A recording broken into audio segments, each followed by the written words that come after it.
Salam alaikum, bismillahirrahmanirrahim. Je m'appelle M. Niam Bagao Alidou.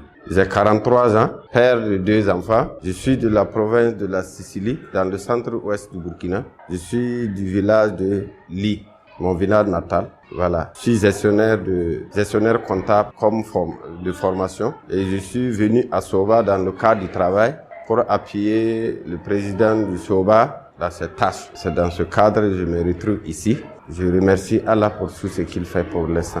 Oui, madame, effectivement, mon passé, je n'aime pas trop revenir sur mon passé, mais je vais vous faire quand même un bref résumé de mon passé. Donc, dans un premier temps, je suis issu d'une famille carrément vraiment très pauvre au village. Ça fait que j'ai suivi mes études à travers l'appui de mon oncle maternel, qui malheureusement, avec le temps, à partir de ma 4e, est tombé malade et il est devenu handicapé, inactif. Bon, vraiment, je suis sorti comme ça dans la vie à partir de la 4e, me battre pour continuer mes études en faisant la sécurité, le gardiennage, la nuit, le matin, je pars à l'école, souvent les contrats, un peu partout.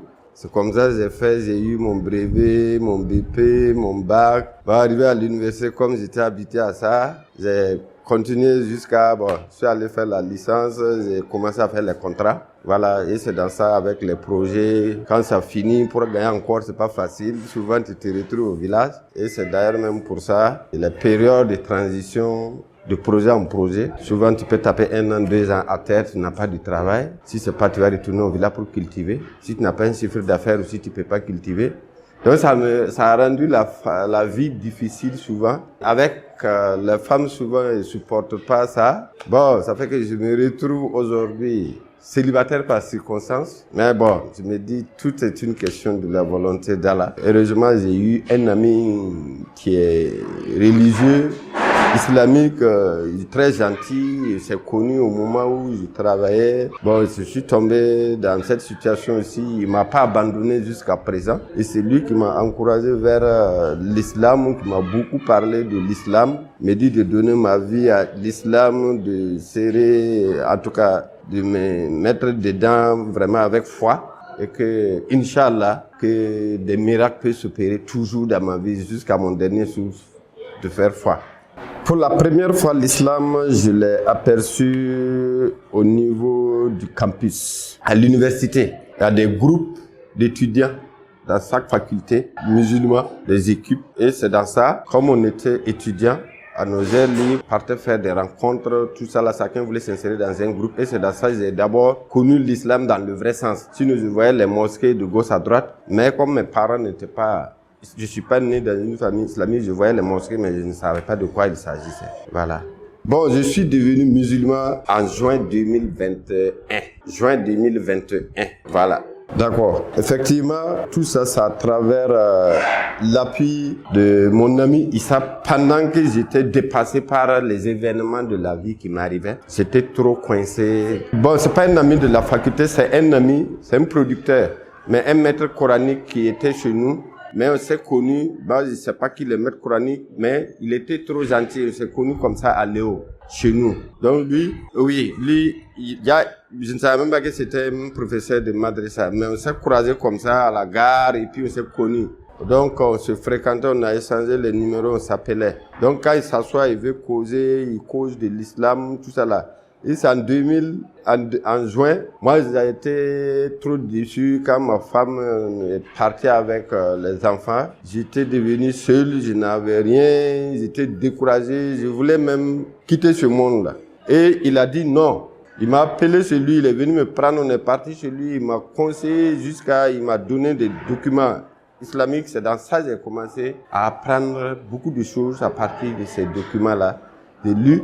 Et c'est le premier même à venir m'amener à la prière. Et c'est comme ça, depuis 2021, on est ensemble, il est toujours à Léo. Et il m'a parlé de Monsieur Konfé Issouf, le coordinateur. Il dit que c'est son patron qui est ici, qu'il va chercher un jour, en tout cas, ce qui est sûr, pour m'amener à Ouaga ici, on va causer avec lui. Que s'il plaît à Dieu, en tout cas, ce qui est sûr, ça ira. Donc, c'est lui, il m'a beaucoup réconforté, en tout cas.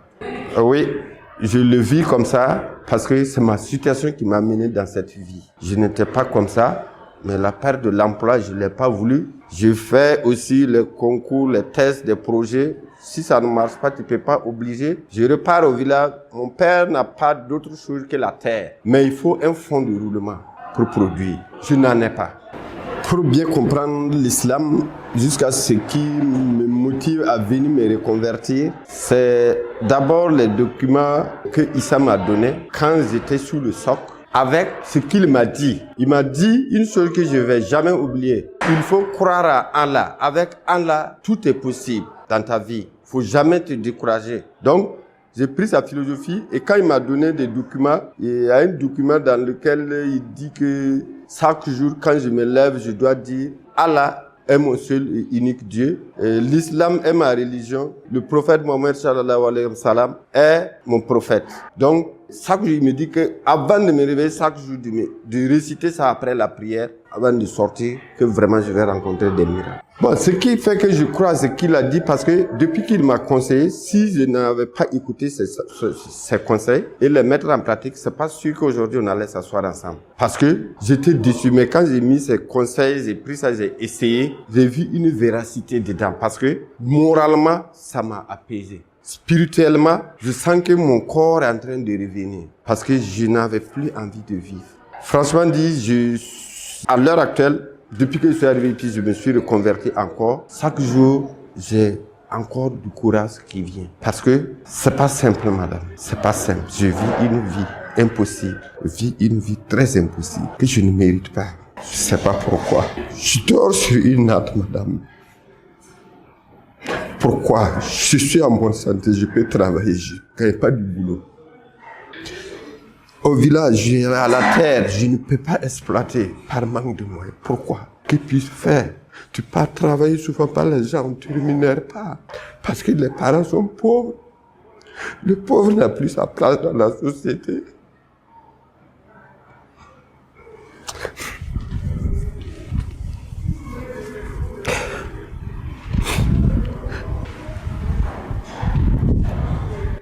Mais j'ai foi à Allah. Je me consacre, je me bats. J'ai discuté avec Youssouf. Il m'a promis un contrat.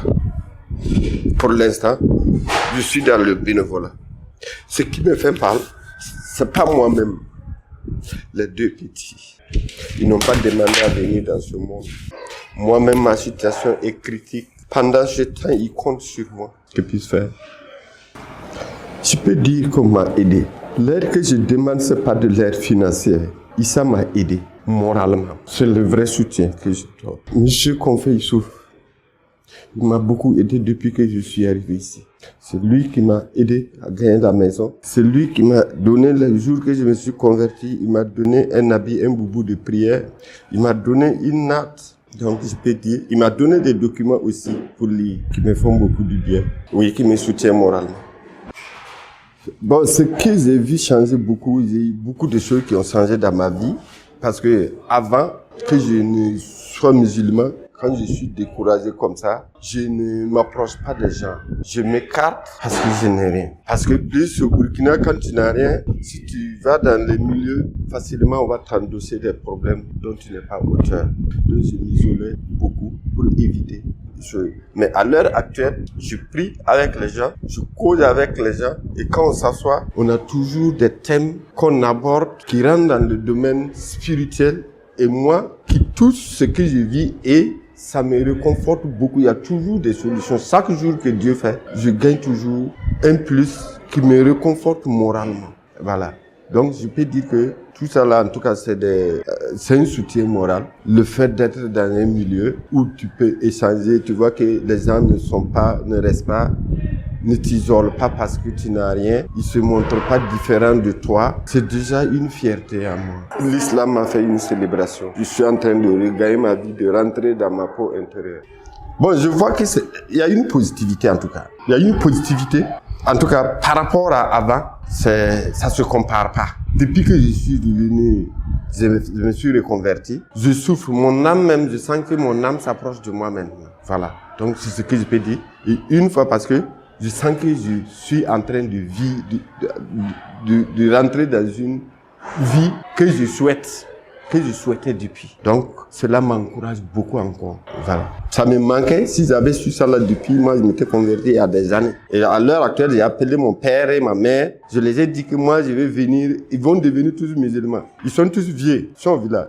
Bon, les amis, ils ont des versions divergentes. Du moment que moi, j'étais dans la situation, les amis qui s'approchaient de moi, c'est avec eux que moi, je cause. Et à l'heure actuelle, beaucoup, en tout cas, apprécient. Et je dis, si je trouve que je peux gagner la joie de vivre, de faire ma vie sur terre ici dans l'islam, la bienvenue. Par exemple, les gens comme Issa qui étaient déjà dans l'islam, en tout cas, chaque jour, il ne fait que faire des bénédictions. Donc, ça dit qu'il a beaucoup aimé. Mais, il y en a d'autres toujours qui sont dans le christianisme, qui tentent de dire que non, c'est pas la peine, c'est rentrer ici, voilà. Donc, pour ne pas se décourager, moi, j'ai coupé tous les liens qui tentent de me remettre dans l'erreur. Là, moi, je coupe ces liens-là.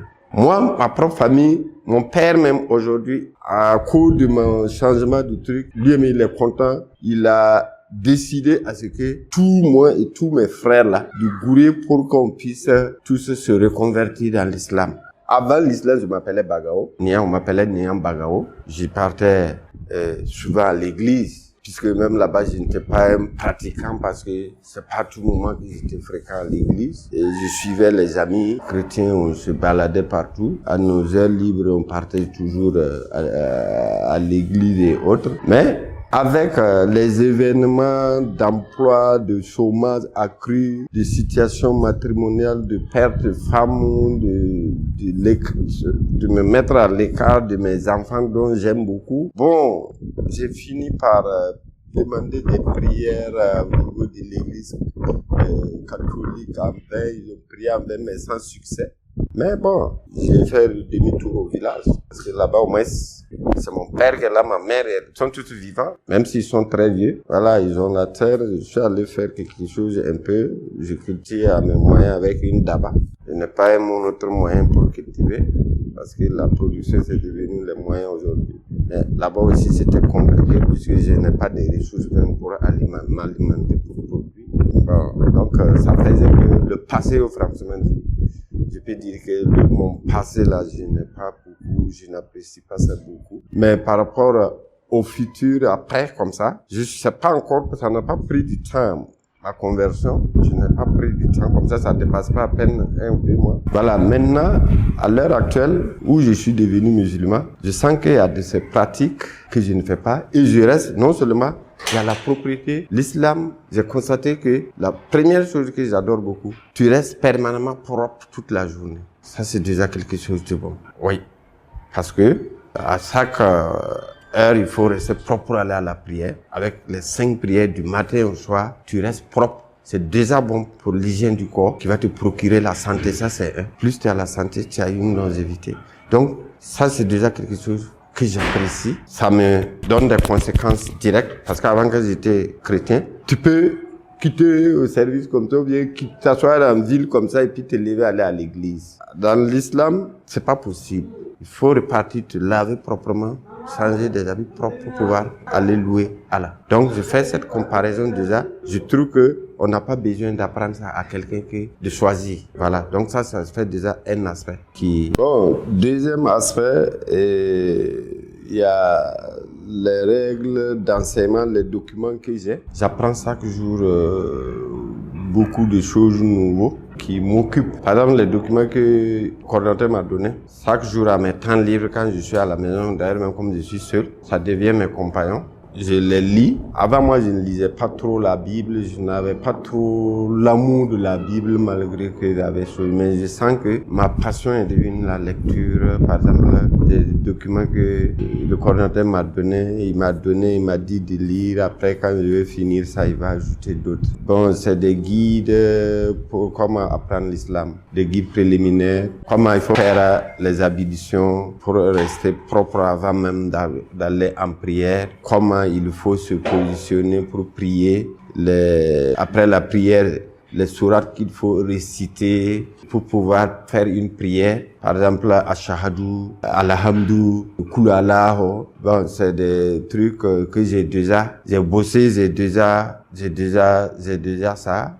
À moi, je prie avec. Bon, ensuite, ce que je peux ajouter, je sens que l'amour entre l'être humain et son prochain. Je sens l'amour, par exemple, des islamistes qui ne font pas la différence entre les êtres humains comme ça, entre eux. C'est pas comme par exemple dans le christianisme où quand tu es un grand ou bien tu es riche, tu veux même pas répondre à bonjour d'un qui est pauvre. Ici, je vois que il n'y a pas de différence. Vous voyez le coordinateur, on cause, on mange ensemble. Donc ça veut dire que je sens que ma personne est là où il faut être. Donc, moi, tout ce que je sais, en conclusion, c'est pour dire que dans l'islam, tout le monde, il y a l'égalité entre les personnes, entre les gens. Voilà.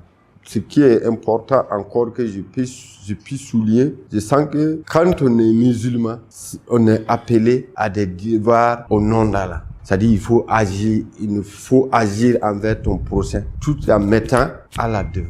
Ça fait que moi-même, dans mon comportement comme ça, avec mes proches, mes voisins, mes collègues, toujours, je sens que j'interpelle l'être supérieur qui est Allah, toujours devant moi. Avant, je n'avais pas cet esprit. Oui, ce que je veux faire comprendre, avant l'islam, moi, je peux poser des actes, mais je les pose comme ça, sans communication directe avec le sixième sens.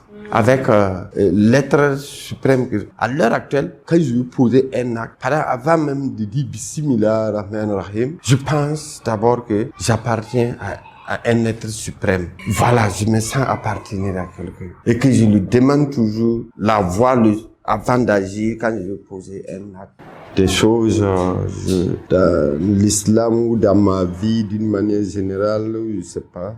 J'ai recherché une vie, la paix du cœur, une vie où je vais vraiment vivre le plus simplement possible avec le minimum possible, la vivre dans la joie et non dans l'angoisse permanemment.